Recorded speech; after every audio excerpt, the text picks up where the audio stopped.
Hey, are you a classical guitar guy or gal? And you feel like, hey, you're just out here playing the notes. You got the song, you memorize the notes, but it doesn't sound beautiful.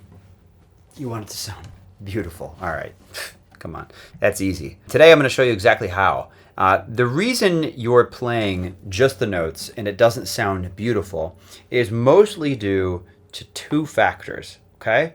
And we're going to cover both of them today. It's going to be super fun. There's some extra bonus stuff at the end, okay? But these two factors are hyper important in making things sound professional or gorgeous or sweet or whatever. Now, the first one is your tone, all right? It's the tone that you acquire when you strike through the string. So do you have your guitar with you, dude? You might, okay? Because this is basically all right hand, okay? This first part, the tone. So there's a few things that physically need to happen to acquire good tone, all right? The first of which is that, I'm gonna show you from my little side camera right here, is that the flesh of your finger has to touch the string first, okay? Then what needs to happen is there needs to be, as you do your stroke, there needs to be a smooth transition from the flesh to the flesh and the nail touching at the same time. And then for the string to very smoothly slide, okay, across the finger until it gets to the very end and it's just nail at the end. In fact, I'm going to use my phone here and I'm going to record a little video so you know what the heck I'm talking about here. Let's get the phone going. Don't mind my leggies. Just a fun word you can use to describe your legs, guys. Leggies. Flesh touches the string, right? Come on, focus, dummy. What the heck? Okay. All right. Flesh touches the string, right? As I stroke through, now I'm touching with flesh and the nail. It's going to keep sliding off smoothly, and then it's going to end with nail only. Okay? All of those things need to happen in order to get good tone. Now, a lot of you guys have probably noticed that if you turn your hand this way, okay, if I turn it like this, I tend to get better tone versus turning it like this for most of you guys, okay? And that's because you're avoiding any potential for the nail catching, and you're lengthening the part of the motion where the string is sliding on the nail like that, okay? So yeah, if I make it really extreme and I go completely sideways, you know, you're smoothly sliding across the string. What I think is the best way to get good tone, the most fundamental aspect of this is the combination of two things. Number one, floppy tip. To allow this tip joint to be floppy. So instead of plucking the string like this, scratching at the string, pulling at the string like that, okay? Instead, we're allowing this to flop, okay? Look at this, bro. Look at this. See this flop, okay? This allows you to be at all kinds of different angles and essentially get like a good tone regardless of the angle. And the other thing that you need to dial in is your nails, okay? So actually, I'm an idiot and I don't have a nail file with me, but I like to use nail files that are kind of thick. You know what? This is dumb. Let me get a nail file. Hold on 1 second. Yeah, I got my file. Hey, look at this. This is a real winner. This is a fun file right here. What does that say in here?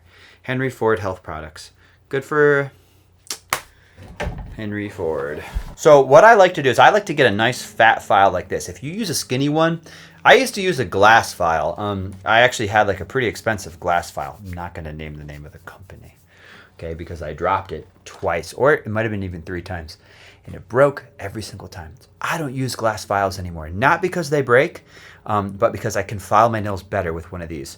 Let me show you how. Check this out, buddy. This is all part of the tone thing, okay? Is once you dial in your stroke, and hey, by the way, if you're unclear as to how to handle the fundamental aspect of your right hand, your stroke, click down below. I have a free right hand course for you. Totally free. It's like 7 hours. I could charge for it, but I'm not. Okay, all you gotta do is click down below, make a little school profile.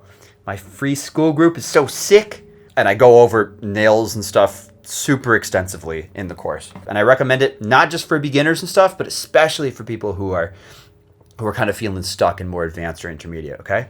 What I like to do is I like to pretend that the file is like a 7th string over here.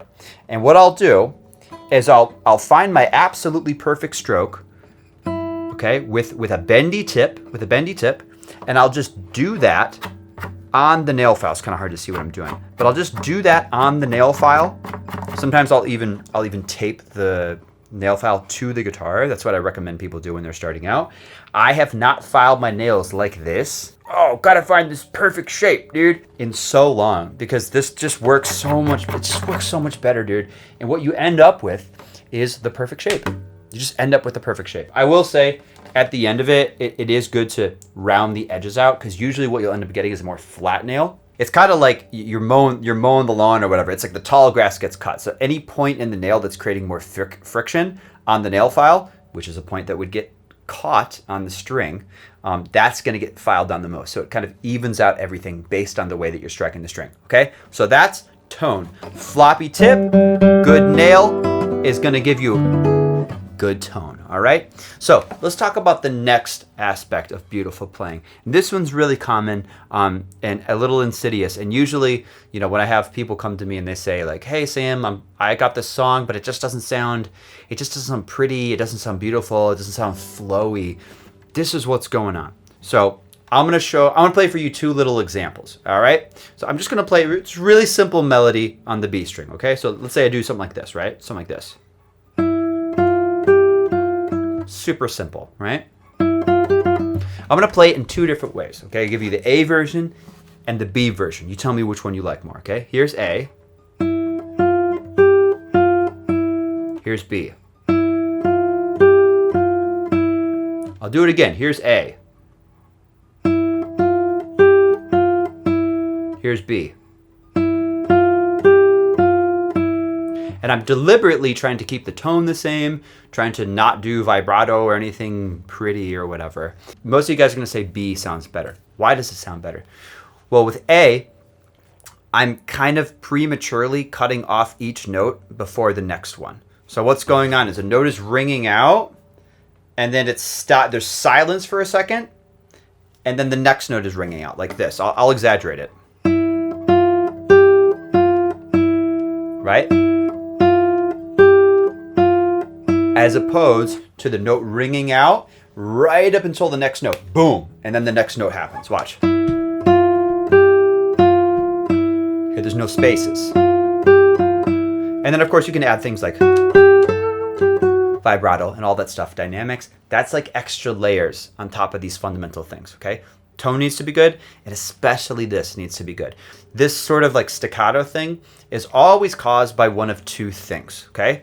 The first thing is early right hand planting, all right? And that's this. So what happens is, let's say I'm trying to play, it can be free stroke or rest stroke, it doesn't matter. Let's say I'm trying to play, you know, a melody on this B string right here, okay? When you do this, you wanna test it out right hand alone, all right? Because if you get your left hand involved, there's too many variables, okay? So you wanna take something like this,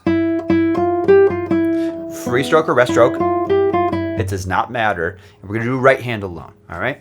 So what you're trying to avoid is this. I play with the index finger, and then when I play with the middle finger, I touch that string for too long before I play with that middle finger. And then when the index finger plays, I touch that string again for too long. Watch, I'll show you. Right, and I'm exaggerating it quite a bit, because for most people it's gonna be more like this. As opposed to, you hear the difference? In the second version, I'm basically like all of the parts of the stroke are happening at the same time, almost. Like as soon as I touch the string, it's already starting to go through. Okay, so it's almost like instead of touching the string, planting it, and then striking, it's almost like I'm hovering and then I'm swiping at the string. I'm hovering, and then all of a sudden, everything happens at once. Right? So that's one thing you have to check. If you've got like a certain passage in a song or whatever, you have to check with just the right hand to make sure it sounds good. So I take something like, and I go. Okay, does that sound smooth, or does it sound like this? The planting thing, the early planting thing is fine when the next note is on a different string. when it's on the same string, and that's where these issues usually really come up when you're doing stuff like this. Stuff on the same string, that's when you're gonna run into issues because you can't pre-plan.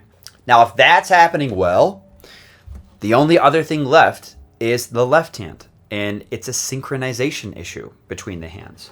So it might be the case that I'm trying to go downward. Let's say I'm trying to go downward like this. I'm trying to do something really simple. Just, I don't even have to write a tab down because it's so simple. But if I'm going like this,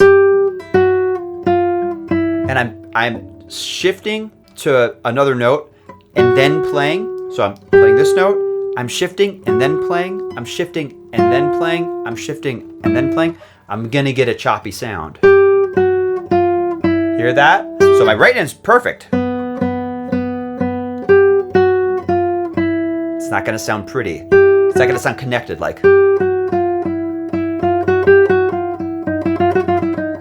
The way to work on this is to basically slow the thing down to the point where you know your hands are in sync. It's like super simple. Slow it down so you know that the hands are in sync, and then stay at that tempo. And as you increase the tempo, see if you can pinpoint whether the left hand is happening early or it's happening later, and just try to make the left hand happen either earlier or later to compensate with what you're doing.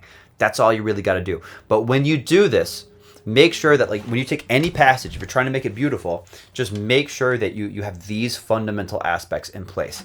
The tone of the right hand, which has to do with the way that you're doing the stroke, and the nails. And by the way, again, if you want to learn how to do that, I got a free course that goes super in depth on all that stuff. And you can also book in a one-on-one technique audit with me at the end of taking that course, totally free. And I'll just look at your technique and make sure everything's looking a-okay. And then the other aspect of it is just make sure that your notes aren't getting cut off. Check with your right hand first to make sure it sounds good, right hand alone, and then check to make sure that your left hand is in sync with the right hand, okay? And if you do that, you're gonna start sounding real good, buddy. Okay, that's it. Bye-bye.